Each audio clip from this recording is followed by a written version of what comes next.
অলিতে গলিতে টহল বাহিনী ও রাজ্য পুলিশের উচ্চপদস্থ আধিকারিকদের বুথের 100 মিটারের মধ্যে জমায়েত হটালেন।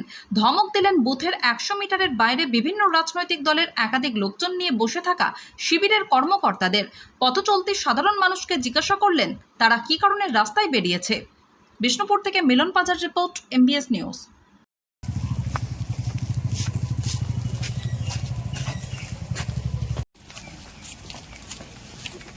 কেন এখানে একটা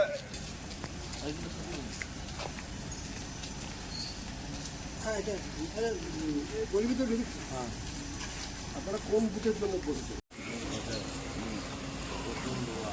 এখানে এত চেয়ার কেন এনে দিয়েছিল তো ওটা নিয়ে চলে যাচ্ছে। কে নিয়ে চলে যাচ্ছে? ও যায় ডেকোরটা কোথায় সে? ডাকুন দেবেন, ডাকুন নিয়ে যেতে বলুন। দুটো চেয়ার থাকবে, দুজন থাকবে বলছি, তার বেশি নয়, ঠিক আছে? চেয়ার সরান এখান থেকে।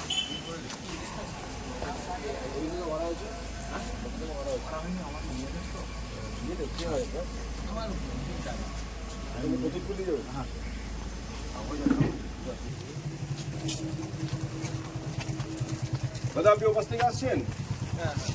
লোকজন আছে নাকি ওদিকে? ওদিকে না, সেরকম লোক নেই, ফাঁকা আছে তো? ওদিকে বলতে যাচ্ছে কোথাও কোনো ডিস্টার্ব নেই তো? রাস্তা না, এদিকে পুরো ফাঁকা। কোথায় আপনার লোক? এই